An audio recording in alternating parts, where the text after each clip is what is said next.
বাসার কাজগুলো যতই করছি ততই যেন একদম অগোছালো হয়ে যাচ্ছে। দিন, দিন বাসাটা অপরিষ্কারের পথে চলে যাচ্ছে। তারপরেও যতটুকু পারা যায় পরিষ্কার পরিচ্ছন্নতা রাখাটাই হচ্ছে মেইন কাজ। তো চোখে যেগুলো পড়ছে সেগুলোই পরিষ্কার পরিচ্ছন্নতা করছি। তো আজকে সকালে একদম ঘুম থেকে উঠে গেছি। প্রিপারেশনটাই ছিল গত রাত থেকে চোখে পড়তেছিল অনেকগুলো কাজ। তো একটা কাজ বলতে ১ম কাজটা বলতে যেটা ছিল যে আমরা যে সবার বাসায় আমার কাছে মনে হয় এমনই হয় যে যেমন রান্নাঘরে ঢুকতে যে ওয়ালটা আবার প্রত্যেকটা রুমে ঢুকতে যেই ডান পাশে যে ওয়ালটা পড়ে যে পাশে হাত একটু টাচ লাগে তারপরে আমরা রুমের দিকে যাই বা মাঝে মাঝে রুমের দরজার সামনে দাঁড়িয়ে একটু হাত দিয়ে ধরে কথা বলা যে কে কী করছে এই ধরনের একটা সিচুয়েশনে যখন আমরা কথা বলি তখন মনে এই ধরনের ওয়ালগুলো হয়ে যায়। তো সকালে ঘুম থেকে উঠে একদম পোয়া মাছগুলোকে রেডি করে নিচ্ছি। খাবার দাবারের পর হচ্ছে পুরো রান্নাঘরটা অগোছালো ছিল।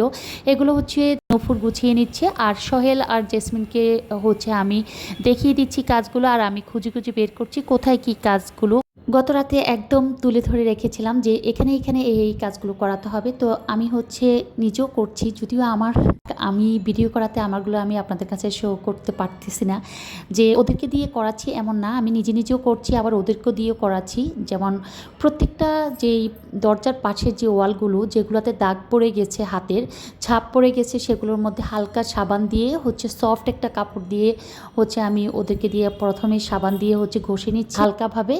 আর পরে হচ্ছে আবার পরিষ্কার একটা ন্যাকড়া দিয়ে হচ্ছে পুরো ওয়ালটাকে মুছে নিচ্ছি। এভাবে প্রত্যেকটা রুমের প্রতিটা ওয়াল, প্রতিটা হচ্ছে দরজার পাশের যে ওয়ালগুলো দাগ পড়ে যায়, বেশি বেশি হাত দিয়ে ধরা হয় বা দাঁড়িয়ে থেকে কথা বলা হয় বা একটু টাচ লাগে, সেখানে সেখানে দেখে দেখে প্রত্যেকটা রুমের হচ্ছে একটু পরিষ্কার করে নিচ্ছি। যেমন আমার খাটের পাশে হেলান দিয়ে বসা বা হচ্ছে শোয়ার পরে একটু হাত দিয়ে টাচ করা, একটু ময়লা ময়লা দাগ হয়ে যাওয়া, বুঝে যাচ্ছে যে এতটুকু একটু পরিষ্কার করলে উঠে যাবে বা করা উচিত।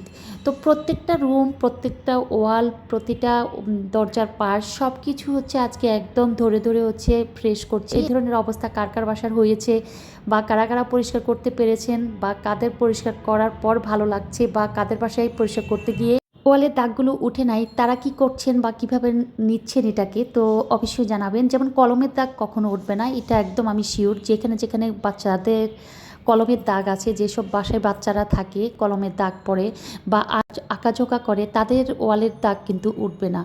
তো এদিকে হচ্ছে রান্নাঘরে চলে আসলাম ওদেরকে আরও কিছু কাজ দেখিয়ে দিয়ে। তো পিওর ডাল বা ফেরত ডাল হচ্ছে আজকে দুপুরে ভর্তা করব। তো সেজন্য প্রথমে এই ডালটাকে ভিজিয়ে রেখেছিলাম আধা ঘন্টার মতো, এখন হচ্ছে জাস্ট সিদ্ধ করতে দিয়েছি। আর ওদিকে হচ্ছে দুটো পাতিল, তারপরে হচ্ছে পোয়া মাছ, হলুদের গুঁড়ি, মরিচের গুঁড়ি, রসুন বাটা, পেঁয়াজ বাটা, আদা বাটা, তারপরে পেঁয়াজ কুচি, কাঁচামরিচ কুচি, টমেটো কুচি সব হচ্ছে আমি কেটে কুটে ধুয়ে পরিষ্কার করে রেডি করে নিলাম হাতের কাছে। আমি চুলার মধ্যে বসিয়ে দেবো, এক চুলায় ভাত আর এক চুলায় হচ্ছে পাতিল বসিয়ে দিলাম। ওদিকে হচ্ছে সকালবেলার খাবার দাবারের যে থালা বাসনগুলো বের হয়েছে ওগুলো হচ্ছে নুপুর ধুয়ে নিচ্ছে আর আমি হচ্ছে এই তো রান্নার কাজে চলে আসলাম। প্রথমে মশলাগুলোকে ভালোভাবে কষিয়ে নিচ্ছি। আর পোয়া মাছ রান্নাটা সবাই অবশ্যই ভাজি করে তারপরে রান্না করতে মনে হয় পছন্দ করেন।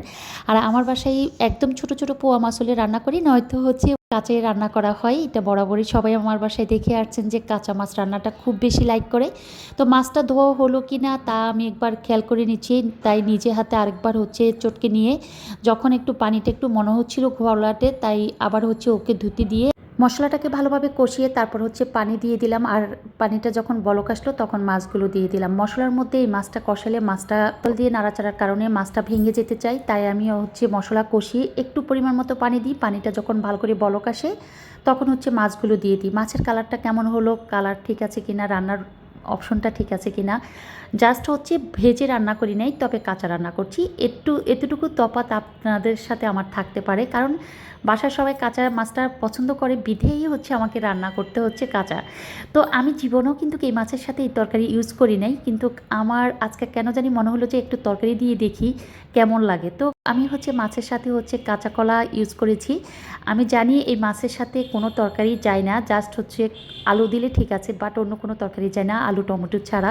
তো আমার কাছে মনে হলো যেন মাছটাকে উঠিয়ে রেখে, যেহেতু অনেক সফট একটা মাছ রান্নার সাথে সাথে মানে একদম সিদ্ধ হয়ে যায়, তো সেই জন্য মাছগুলোকে আমি উঠিয়ে রেখে দেন হচ্ছে কাঁচা কলাগুলো ইউজ করেছি। কাঁচা কলাটা যখন একটু ভালোভাবে একটু সিদ্ধ হয়ে আসছে তখন হচ্ছে মাছটাকে উপরে দিয়ে দিয়ে পরিমাণ মতো একটু পানি দিয়ে দিচ্ছি, যাতে করে মাছে আর ঝোলে আর কলা একসাথে যেন চলে আসে। তারপরে এদিকে হচ্ছে আবার কাজগুলো আস্তে আস্তে সেরে নিচ্ছি, যে কাজগুলো হচ্ছে পিওর ডালের বা প্যালন ডালের ভর্তা। তো কে কীভাবে করেন অবশ্যই জানাবেন। আমি যেমন পেঁয়াজ কুচি, ধনিয়া পাতা কুচি, পরিমাণ মতো লবণ আর হচ্ছে পোড়া মরিচ দিয়ে হচ্ছে চটকে নিচ্ছি। আর পরিমাণ মতো একটু সরিষার তেল দিয়ে হচ্ছে যে সিদ্ধ করা ডালগুলো ছিল এগুলোকে হাতের সাহায্যে আস্তে করে শুধু মেখে নিচ্ছি। জাস্ট হচ্ছে একদম ভর্তা করে না, আলু ভর্তার মতো করে না, একটু হালকা হাতের ভাজে ভাজে তুলতুলেভাবে, যে আস্তে আস্তে থাকলো, একটু ভেঙে ভেঙেও গেল, এভাবে হচ্ছে পোড়া মরিচ দিয়ে দেন হচ্ছে ডাল ভর্তাটা করে নিলাম। এটা হচ্ছে আমার একদম পছন্দের আরেকটা ভর্তা। আর ভর্তা প্রিয় আমি সবসময় বলি ভর্তা আমার অলওয়েজ ভালো লাগে, যে কোনো সময় ভর্তা করতে পছন্দ করি, সেটা সকাল হোক আর দুপুর হোক। রাতে একটু ইগনোর করি, রাতের বেলা আমার কাছে কোনো ভর্তাই ভালো লাগে না। তো এদিকে হচ্ছে কথায় কথায় ভর্তাটা শেষ করে ফেললাম। আর হচ্ছে যেই মাছ রান্না করলাম কলা দিয়ে পোয়া মাছ, রান্নাটা কেমন হয়েছে অবশ্যই জানাবেন। একটু বেমানান, যে কলার সাথে মানে পোয়া মাছের সাথে কলা যায় না, তারপরেও দিলাম।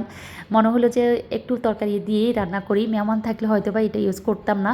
তো এইদিকে হচ্ছে পোড়ামরিচ ভর্তা বানাতে গিয়ে দেখলাম যে পোড়ামরিচের শর্ট, তো পোড়ামরিচগুলোকে একটু যে শুকনো মরিচকে পোড়ামরিচ করে নিচ্ছি চুলার আছে ভেজে।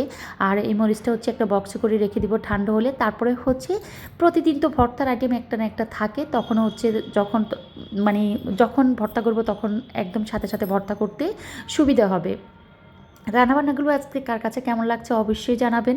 কারণ রান্নার শেষ তো আমার কাছে একটা মনে হয় যেন দুপুরের একটা সমাপ্তির কাজ, যে সকাল থেকে টানা 5টা-6টার পর থেকে যে শুরু হয় 2টা-2:30 পর্যন্ত রান্না। তারপর যখন গোসল করে সবাইকে খাবার দাবার দেওয়ার পর সবাই যখন খেয়ে উঠে তারপরে একটু রেস্ট নিতে গেলে মনে হয় যেন পুরো শরীরটা ছেড়ে দেয়। মানে এত এত কাজ টেনশন করে করি, পরে মনে হয় যেন কত রান্না বান্না শেষ করে তারপরে মনে হয় একটু সমাপ্তি হলো। মাঝে মাঝে বিকেলবেলা একটু নাস্তার আইটেম করতে হয়, তো সেই জন্য হচ্ছে নাস্তার আইটেমটাও করি, যে চিন্তা অতটা রাখি না যে কি করব না করব, হুট করে হয়তো বা চা করছি তো একটা কিছু করে নিই। তো আজকে হচ্ছে ঝাল পাকোড়া করছি। এই পাকোড়াটার রেসিপিটা আমি অনেকবার শেয়ার করেছি, আমার অনেক লাইভে শেয়ার ছিল, অনেকে অনেক পছন্দ করেন। জাস্ট হচ্ছে 2 কাপ ময়দায় 1 কাপ হচ্ছে চালের গুঁড়ি, পেঁয়াজ কুচি, ধনিয়া পাতা কুচি, তারপরে হচ্ছে লবণ পরিমাণ মতো, বোম্বাই মরিচ থাকলে বোম্বাই মরিচ কুচি করে দিবেন, নয়তো হচ্ছে কাঁচামরিচ কুচি করে দিবেন।